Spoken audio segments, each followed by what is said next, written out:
அஸ்ஸலாமு அலைக்கும் வரஹ்மத்துல்லாஹி வபரகாத்துஹு. அன்புக்குரிய சகோதர சகோதரிகளே, இன்றொரு அற்புதமான ஒரு துவாவை நாம் பார்க்க போகிறோம்.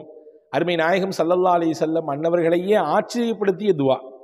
இன்னும் சொல்லப்போனால், கூடுதலாக சொல்லப்போனால், இந்த துவாவை ஓதிவிட்டு நாம் அடுத்தடுத்த துவாக்களை, நம்முடைய தேவைகளை, நம்முடைய கோரிக்கைகளை, நம்முடைய பிரச்சனைகளை, நம்முடைய நெருக்கடிகளை, நமக்கு வந்து சேர வேண்டிய விஷயம் வந்து சேர வேண்டும் என்பதை எல்லாம் அல்லாவிடத்திலே நாம் ஒப்புவிப்போமேயானால், அல்லாவிடத்திலே நாம் கோரிக்கையாக வைப்போமேயானால், இந்த துவாவினுடைய பரக்கத்தில் அல்லாஹ் நம்முடைய துவாக்களை எல்லாத்தையும் கபூல் செஞ்சிருவான். அப்படி ஒரு துவா, ரசூலுல்லாவே ஆச்சரியப்படுத்திய துவா. இந்த துவாவை ஒருத்தர் ஓதுனாரு.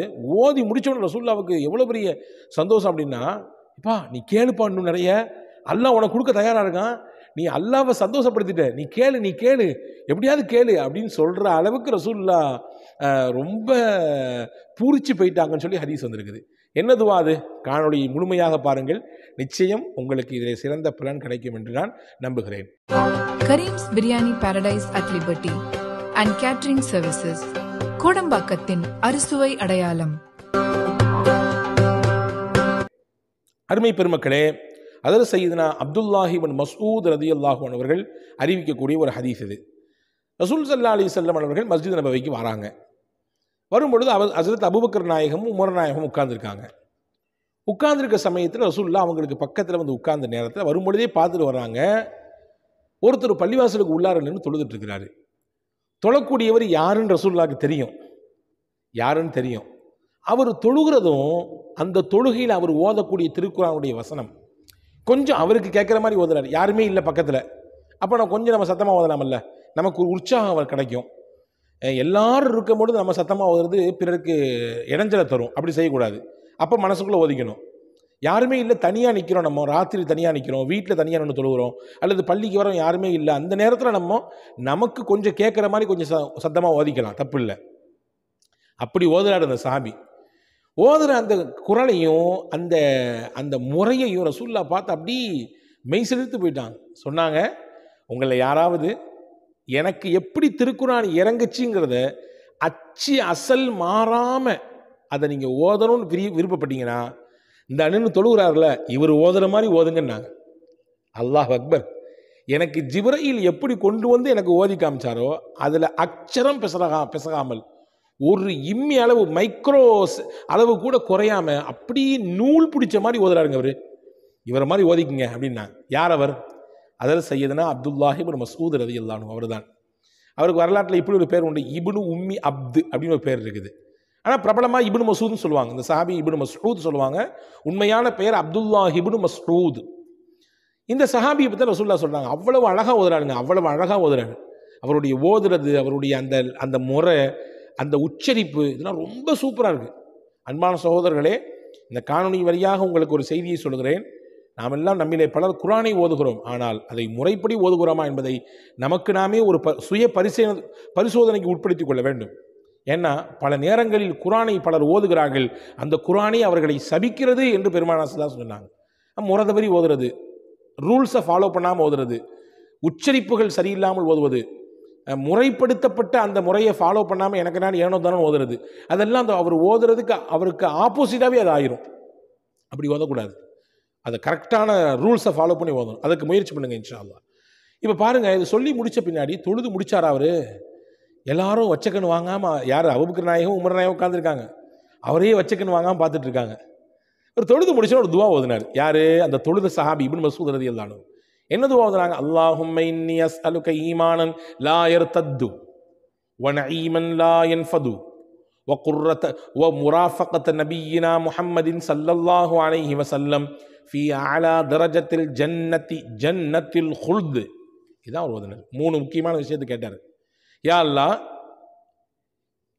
எனக்கு ஈமானை கொடு. எந்த அளவுக்கு ஈமான் என்றால், இந்த ஈமானிலிருந்து ஒரு நிமிடம் கூட நான் பின்வாங்கி விடக்கூடாது, நான் இதிலிருந்து பின்வாங்கி விடக்கூடாது. அந்த உறுதியான ஈமானை எனக்கு கொடு. எனக்கு நீ உன் புறத்திலிருந்து அருளை கொடு, அந்த அருள் என்னை விட்டு பிரிந்து விடக்கூடாது, அப்படியான அருளை கொடு. உன்னுடைய ஹபீப் முஹம்மது ஸல்லல்லாஹு அலைஹி வஸல்லம் உடைய அந்த சந்திப்பை, அந்த தொடர்பை எனக்கு எங்கேயும் கொடு, உலகத்திலையும் கொடுத்த, நாளைக்கு மறுமையிலே நிரந்தரமான வீடாக இருக்கக்கூடிய சொர்க்கத்திலும் கொடு என்று அல்லாஹ்விடத்தில் கேட்டார். இதை கேட்ட உடனே ரசூலுல்லாஹ்க்கு அவ்வளோ ஒரு சந்தோஷம். உடனே சொன்னாங்க, அவர் உள்ள தொழுதுட்டு இருக்காரு, பக்கத்துலேருந்து சொன்னாங்க, எபன உம்மி அப்து, எபன உம்மி அப்து, அவருடைய பேர், செல்ல பேர், எபன உம்மி அப்து செல் தொத்த, செல் தொத்த, நீ ஏதாவது அல்லாட்ட கேளு, அல்லாஹ் கொடுத்துருவான் உனக்கு, ஏதாவது அல்லாட்ட கேளு, அல்லாஹ் கொடுத்துருவான், ஏதாவது வேற தேவைகள் இருந்தால் கேளு கேளு கேளு, அல்லாஹ் கொடுத்துருவான்னு சொன்னாங்க. ஏன் சொன்னாங்கன்னா, ரெண்டு விதமான கருத்து எழுதுறாங்க. ஒன்று, அவர் குரானை ஓதுன ஸ்டைல் அப்படி. பொதுவாகவே நம்ம துவா கபூல் ஆகணும்னா ஒரு அமல் செஞ்சுட்டு துவா செய்யணும். முக்கியமான அமலாச்ச குரானு. அந்த குரானை ஜிப்ரையில் இறக்குற மாதிரி ஓதிட்டாருன்னா எவ்வளோ பவர்ஃபுல்லாக இருக்கும் அந்த குரானினுடைய திலாவத்து. அதை ஓதி முடிச்சிருக்காரு. எனவே கேளுங்க கேளுங்க, ஏதாவது அல்லாஹ் கொடுத்துருவான். இன்னொரு முக்கியமான விஷயம், ஏற்கனவே ஒரு துவா செஞ்சிருக்காரு. ஒரு துவா எவ்வளவு அழகான துவா, 3 முக்கிய கோரிக்கைகளை உள்ளடக்கிய துவா. அந்த துவாவினுடைய பரக்கத்தினால இதுக்கு அடுத்து நீங்கள் என்ன கேட்டாலும் அல்லாஹ் கொடுத்துருவான். ஓ கேளுங்க கேளுங்க கேளுங்கன்றாங்க. ஆனால் ரசூலுல்லாஹ் சொல்கிறது அவர் காதில் கேட்காத அளவுக்கு தூரத்தில் நிற்கிறாங்க. அப்படி சொல்கிறாங்க. ஆனால் பக்கத்தில் இருக்கக்கூடிய அபூபக்கர் நாயகம், உமர் நாயகமும் இதை கேட்டுக்கிட்டு மறுநாள் காலில் விடிஞ்ச பின்னாடி உமர் ரலியல்லாஹு அன்ஹு நேராக இப்னு மஸ்ஊத் ரலியல்லாஹு வீட்டுக்கு போய் சொன்னாங்க, நேற்று ராத்திரி நீங்கள் பள்ளிவாசலில் தொழுதிங்கல்ல, நாங்கள் வெளியில் உட்காந்து உங்களுடைய தொழுகையும் உங்களுடைய குரான் திலாவத்தையும் கேட்டோம், எம்பிட்டு அழகாக ஓதுறீங்க. ரசூலுல்லாஹ்வே ரொம்ப சிலாகிச்சாங்க, அவங்கள ரொம்ப சந்தோஷப்பட்டாங்க. அதுவும் நீங்கள் தொழுது முடிச்சுட்டு ஒரு துவா ஓதுனீங்கல்ல, அந்த துவா ஓதுன பின்னாடி வேற ஏதாவது நீங்கள் நிறைய கேட்கணும்னு ரசூலுல்லாஹ் விரும்பினாங்க. அதை சொல்லவும் செஞ்சாங்க. உங்களுக்கு தெரியுமா அந்த செய்தி அப்படி கேட்டாங்க. உடனே சிரிச்சுக்கிட்டே இப்னு மஸ்ஊத் ரலியல்லாஹு சொன்னாங்க, இந்த செய்தியை என்கிட்ட முதல்லே அபூபக்கர் சொல்லிட்டு போயிட்டாங்கன்னா, இந்த செய்தியை ஏற்கனவே அபூபக்கர் ரலியல்லாஹு சொல்லிட்டு போயிட்டாங்க அப்படின்னாங்க. உடனே உமர் ரலியல்லாஹு சொன்னாங்க, ஆமாம் இந்த அபூபக்கருக்கு என்னது, எந்த விஷயத்தில் தான் முந்த முடியும், எல்லாத்துலையும் என்னை விட அவர் முன்னாடி போயிடுவார், நன்மையில் அவரை முந்தவே முடியாது நம்மளால தான் என்று சொல்லிவிட்டு ஹஸரத் உமர் ரலியல்லாஹு போயிட்டார்கள். ஹதீஸ் முடிஞ்சு போச்சு. நமக்கு என்ன செய்தி அப்படின்னா, இந்த ஹதீஸிலே துவா அங்கீகரிக்கப்படுவதற்கு ஒரு துவாவை ரசூலுல்லாஹ் கற்றுக் கொடுத்துருக்காங்க. இப்னு மஸ்ஊத் ரலியல்லாஹு ஓதுன அந்த துவா இருக்குது, எவ்வளவு பவர்ஃபுல்லானது, ரசூலுல்லாஹ்வுக்கு ரொம்ப பிடிச்சமானது. அது மட்டும் இங்கே செய்தி இல்லை, நம்மள பல பேர் துவா ஏற்றுக்கொள்ளப்படணும் ஆசைப்படுறோம். நிறைய துவாக்கள் நிறைய வச்சுருக்கோம் கோரிக்கைகளை. அல்லாஹ்ட்ட அது ஏற்றுக்கொள்ளப்படணும், அது எனக்கு தெரியணும்னு நினைக்கிறோம். நிச்சயமாக நான் ஒருபொழுதும் நாம் செய்யக்கூடிய துவா வீண் போகாது.